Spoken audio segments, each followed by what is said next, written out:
Les producteurs, les transformateurs, les commerçants sont confrontés à des défis majeurs qui touchent la commercialisation de leurs produits et qui, en bout de ligne, ne rétribuent pas à sa juste valeur ces acteurs économiques. De plus, malgré les différentes actions menées par le pouvoir central pour promouvoir les filières agricoles orientées vers la production et la transformation, le résultat est loin d'être satisfaisant. C'est face à ce constat qui menace la sécurité alimentaire et nutritionnelle que le programme Approche communale pour le marché agricole ACMA a vu le jour depuis 9 ans. De ACMA 1 à ACMA 2 et aujourd'hui ACMA 3, beaucoup de choses se sont passées. Nous recevons pour vous le chef du dit programme pour en savoir davantage sur cette troisième phase du programme ACMA. Monsieur Constant Nagoyon, merci de nous avoir acceptés pour cet entretien. Merci beaucoup. D'entrée de jeu, dites-nous, qu'est-ce qu'on peut retenir de ACMA 2? ACMA 2 est un programme mis en œuvre par un consortium dirigé par le Centre international pour le développement des engrais, IFTC. Les autres membres du consortium sont Caisse international Bénin-Togo et l'Institut royal des tropiques. Mais quand nous disons ACMA, c'est Approche communale pour le marché agricole au Bénin. Donc, la deuxième phase du programme ACMA a été mise en œuvre dans les départements de l'Ouémé, du Plateau et du Zou depuis le 1er décembre 2017. Et nous avons ajouté le département des collines pour ACMA 2 parce que ACMA 1 s'était limité aux 3 premiers départements que j'ai cités. Et par rapport à ACMA 2, pour mieux comprendre, nous devons avoir un regard rapide sur ACMA 1. ACMA 1, notre objectif était de mettre l'accent sur le marché. Le marché, le marché, le marché. C'était l'expression du bailleur en ce moment. Et nous avions ciblé le marché nigérien. Donc, après 4 années d'activité, nous avons remarqué que le marché n'est pas véritablement un problème lorsque nous considérons le marché nigérien. Mais ce qui est important, c'est que les acteurs au niveau du Bénin, les producteurs, les transformateurs, les commerçants, doivent s'organiser pour pouvoir avoir accès à ce marché. L'offre était atomisée, et ce qui veut dire que lorsque vous voulez du volume, vous devez passer de maison en maison pour pouvoir trouver les produits. Mais depuis ACMA 1, nous avons commencé par construire des infrastructures structurantes pour permettre aux acteurs de faire l'agrégation de leurs produits en un point donné, ce qui leur permet aussi d'avoir une bonne capacité de négociation et pour obtenir des prix rémunérateurs. Donc, nous avons commencé ces actions depuis ACMA 1. Mais à partir de ACMA 2, nous avons compris que le focus sur le marché seul ne suffit pas. Il faut également travailler sur l'amélioration de la productivité agricole parce que la production doit être en phase avec ce que le marché demande. Donc, pour cette raison, au cours de ACMA 2, nous avons mis l'accent sur, d'une part, l'amélioration de la productivité agricole et ensuite l'accroissement des échanges commerciaux. Et depuis ACMA 1, nous travaillons également avec les autorités communales, les structures déconcentrées de l'État, à travers des cadres de concertation que nous avons installés pour que ces cadres puissent aider à améliorer l'environnement des affaires au niveau local. Et de façon précise, la réduction des tracasseries, l'harmonisation de la taxe de développement local, toutes les pratiques qui ont un effet négatif sur l'accroissement des échanges commerciaux au niveau local. Également, je dirais qu'au cours de ACMA 2, nous avons mis un accent particulier sur les technologies de l'information et de la communication. pour accroître l'efficacité des interventions tout le long des chaînes de valeur, notamment la production, la transformation et la commercialisation. Nous avons mis également un accent particulier sur les femmes et les jeunes, qui sont souvent les couches les plus défavorisées dans nos zones d'intervention. Et les actions de ACMA 2 ont permis d'avoir des résultats très intéressants. Et en termes de nombre de personnes impactées, nous sommes à près de 100 000 personnes. Et concernant le volume de produits commercialisés, je dirais le chiffre d'affaires réalisé par les acteurs en commercialisant leurs produits, nous sommes à près de 25 milliards de francs CFA. Et au cours de ACMA 2, nous avons facilité plus de 3 milliards de francs CFA de crédit, sans fonds de garantie. Ce qui est une pratique vraiment, exceptionnelle. Qui n'est pas courante. Ce n'est pas courant. Parce que généralement, les fonds de garantie sont mis en place, mais nous avons travaillé sur l'écosystème de la microfinance, ce qui a permis d'atteindre ces résultats. Et nous avons également travaillé pour construire 28 infrastructures structurantes. Des infrastructures pour le stockage et la vente de l'huile de palme, des infrastructures pour le stockage et la vente du maïs, des infrastructures pour faciliter les ventes en gros du gari dans le marché de Ipile et dans le parc à gari de Savalou. Il y a également des unités de transformation qui ont été construites pour permettre aux acteurs d'avoir des produits de très bonne qualité avec des emballages propres lorsque vous voyez ces emballages, parfois vous posez la question de savoir est-ce que c'est fait au Bénin. Donc, nous avons la chance de faire participer nos acteurs aux foires et ça a été souvent les réactions des visiteurs qui sont souvent impressionnés. Mais ces actions ont été possibles grâce à une bonne synergie avec des autres intervenants sur le travail, les programmes et projets d'investissement du gouvernement, notamment le PAYAVO et le PADAM et le PADAC, tous ces programmes qui sont en cours avec lesquels nous travaillons. Il y a également des appuis de la direction départementale de l'agriculture, de l'élevage et de la pêche. Il y a également l'appui des agences territoriales de développement agricole qu'on appelle les ATDA, avec lesquelles nous avons travaillé pour l'accompagnement des différents acteurs. Et nous avons une petite équipe, environ 25 professionnels, 25 staffs techniques. Bon, avec l'administration, nous sommes autour d'une trentaine. Et nous travaillons et nous faisons le faire-faire. Donc il y a beaucoup d'ONG avec lesquelles nous avons contractualisé, nous avons développé des contrats pour assurer une couverture systématique de toute la zone d'intervention pour offrir des opportunités à tous les acteurs. Le 3 novembre dernier, la phase 3 du programme ACMA est lancée. Les zones d'intervention sont les départements des collines, du Borgo et de la Donga. Dites-nous, en matière de coût global, à combien peut-on chiffrer le programme ACMA 3 aujourd'hui? Le programme ACMA 3 a un budget de 20 millions d'euros pour une période de 5 ans. Mais les départements que nous avons ciblés, il s'agit du département des collines, parce que les collines, nous avons travaillé seulement au cours de la deuxième phase et nous avons ajouté les départements du Borgou et de la Donga, ce qui fait un peu plus de 44% de la superficie du territoire national. C'est quand même important. C'est important. Maintenant, quelles sont les filières à promouvoir dans ces 3 départements?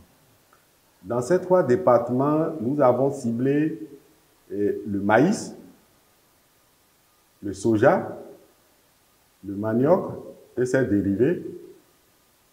Il y a également l'arachide et nous allons également travailler sur les petits ruminants, et la volaille et les cultures maraîchères.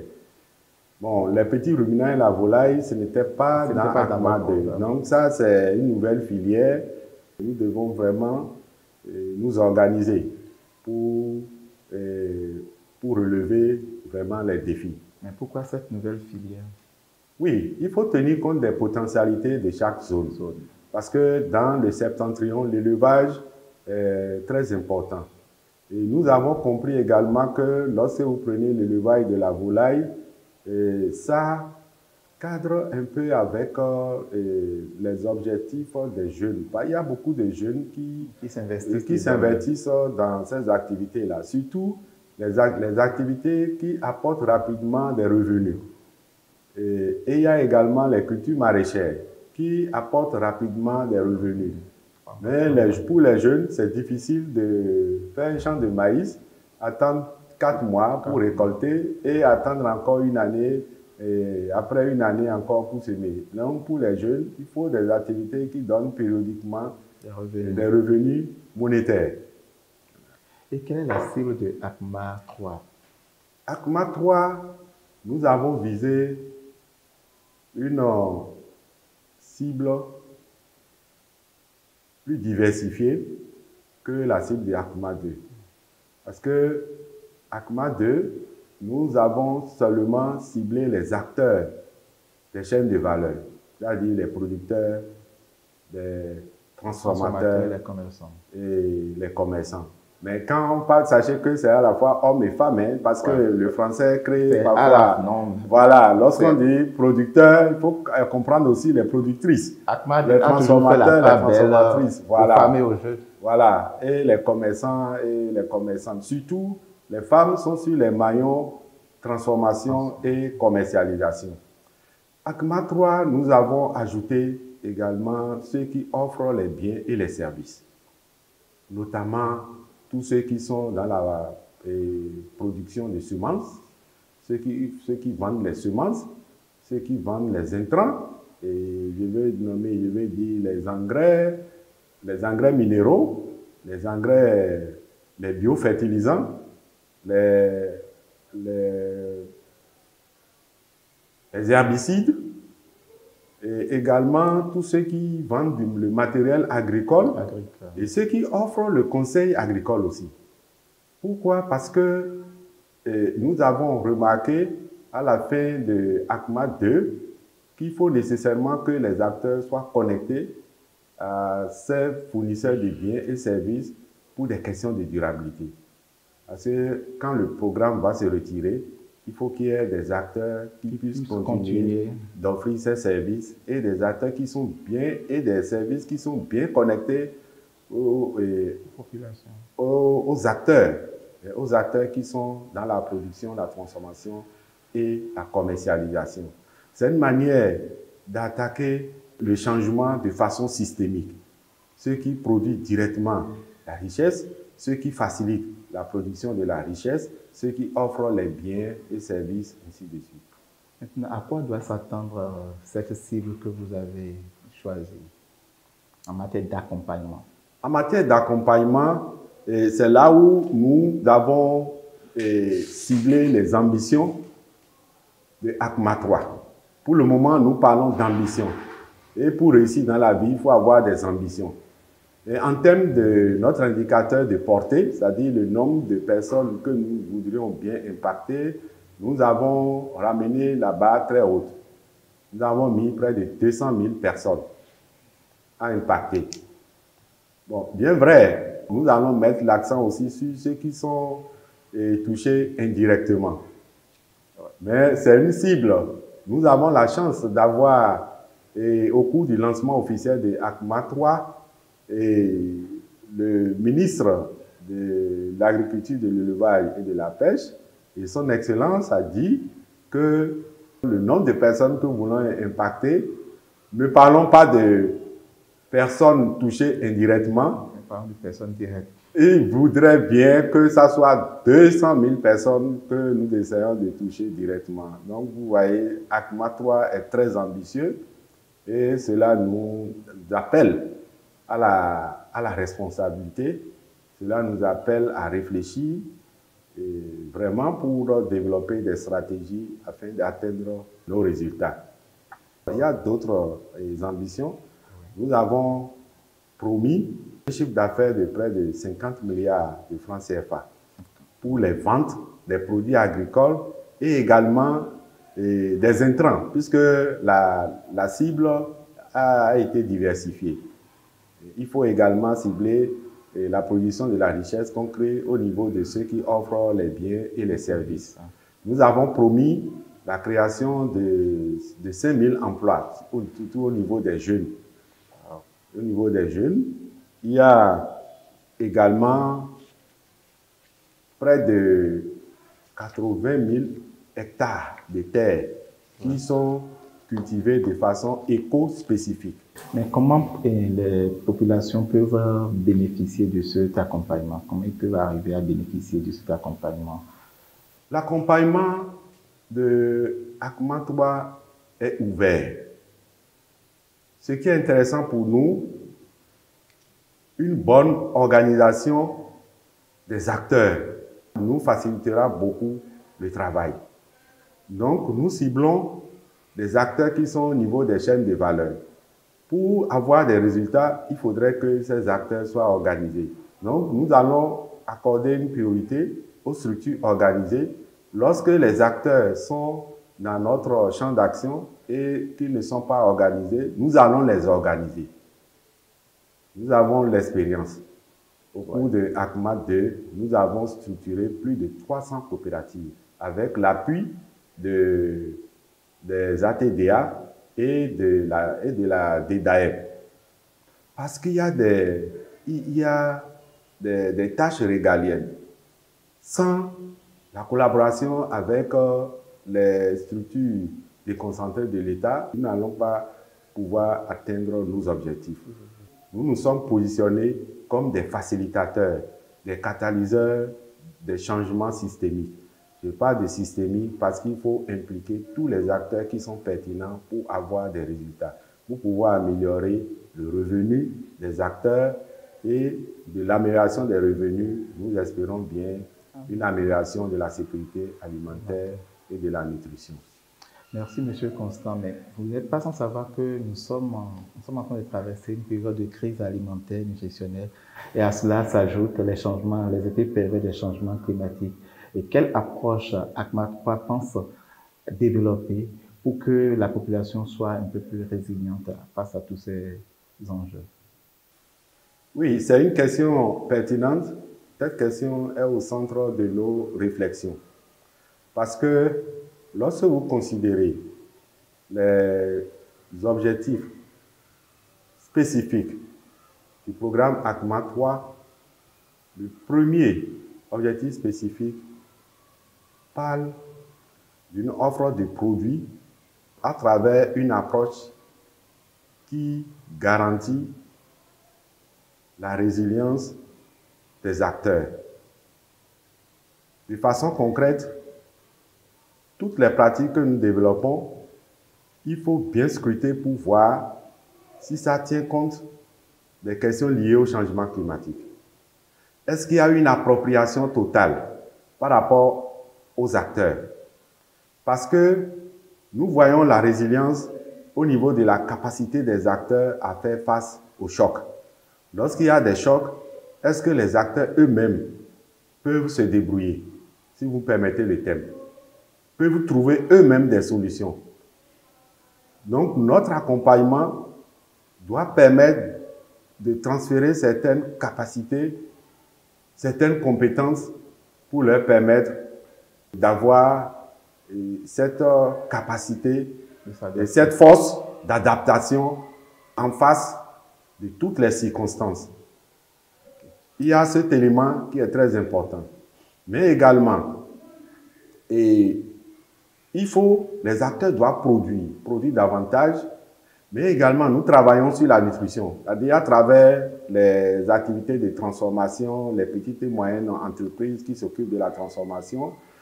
Il faut réfléchir pour voir comment est-ce que le produit qui sort de ce processus de transformation puisse être de qualité, puisse prendre en compte certains paramètres liés à la nutrition. Nous allons travailler également sur cet aspect. Mais l'autre élément qu'on ne doit pas occulter, nous sommes dans un environnement où nous devons faire très attention pour bloquer, pour freiner l'extrémisme violent. Donc, travailler dans le sens d'assurer la cohésion sociale. La cohésion sociale et aussi faire en sorte que ceux qui sont défavorisés puissent avoir des opportunités à travers le programme, à travers les actions que nous allons mettre en œuvre. Et pour atteindre cet objectif, nous n'allons pas être seuls. Nous allons collaborer avec toutes les structures qui sont pertinentes, comme je l'ai dit tantôt, pour pouvoir atteindre ces objectifs. Donc, la réponse aux questions de changement climatique, aux questions liées à la crise alimentaire demande une approche plus responsabilisante, une approche beaucoup plus anticipatrice, pour une approche qui demande à ce que les acteurs puissent être en mesure de prendre en main leur destin à travers une bonne capacité à trouver des solutions aux problèmes et sortir de ce carcan de l'assistanat, de doléances perpétuelles pour se prendre en charge. Pour se prendre en charge, sans oublier qu'ils ont des capacités, ils ont des valeurs, ils ont des forces qu'ils doivent mobiliser pour prendre en main leur destinée. Au regard de toutes ces actions qui seront menées dans les 3 départements cibles, est-ce qu'on peut revenir sur quelques résultats prévisionnels auxquels vous vous attendez? En termes de résultats, nous devons être clairs en termes de promesses. Nous pensons qu'en travaillant pour avoir un chiffre d'affaires de près de 50 milliards de francs CFA de produits agricoles ou produits transformés ou commercialisés, ou bien des intrants commercialisés, on aurait contribué à renflouer les poches, les poches des acteurs. Et si les acteurs se portent mieux en termes de revenus, nous espérons bien qu'ils vont investir dans l'alimentation, améliorer leur sécurité alimentaire.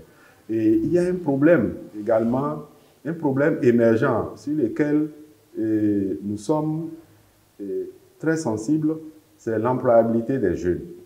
Et pour cela, nous avons promis de travailler pour la création de 5000 emplois pour les jeunes.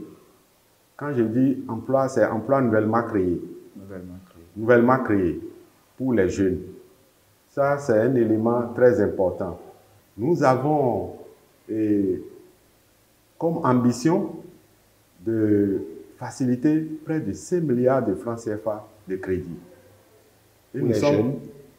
Non, pour tous les acteurs. Pour tous les acteurs. Pour tous les acteurs. Pour tous les acteurs. Et également, au cours de cette 3e phase, nous allons construire des infrastructures aussi, des infrastructures, comme je l'ai dit, qui accompagnent la création de la richesse, qui accompagnent l'amélioration de la productivité, qui accompagnent la qualité des produits transformés, qui renforcent les activités des petites et moyennes entreprises pour offrir des produits de qualité qui vont contribuer à une bonne alimentation et l'amélioration de la nutrition de la population. Merci, M. Constant, pour cette précision. Le temps qui nous est donné tire tout doucement à sa fin. Quel est votre mot de la fin? Une seule hirondelle ne fait pas le printemps. Vous voyez, ACMA 3 est un programme très ambitieux. Très, très ambitieux. Ne nous leurrons pas. C'est-à-dire, il ne faut pas, nous ne devons pas nous amuser. Je le dis souvent à l'équipe, nous courons pour s'installer correctement par à coup et se mettre au travail. Ça, d'abord, au niveau de l'équipe, nous avons un très grand défi à relever. Mais également, il faut un partenariat très élargi. Partenariat avec toutes les structures qui peuvent apporter une valeur ajoutée à ce que nous faisons, nous allons nous engager. L'essentiel est qu'ensemble, nous puissions atteindre les résultats pour le bonheur des populations. Même vous-même, la presse, vous devez jouer votre partition pour que l'information puisse parvenir à tous les acteurs afin que les résultats soient atteints.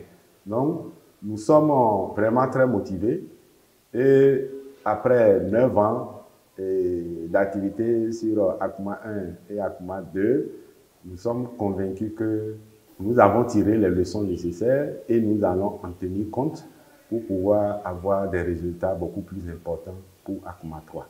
Merci, M. Constant Dambenon, pour cet entretien.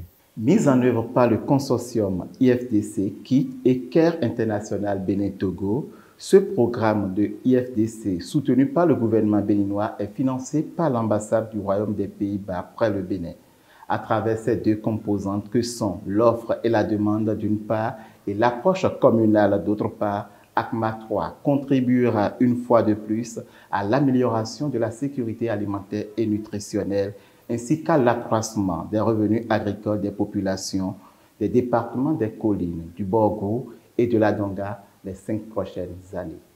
Chers téléspectateurs, merci de nous avoir suivis. Restez toujours CFOAN.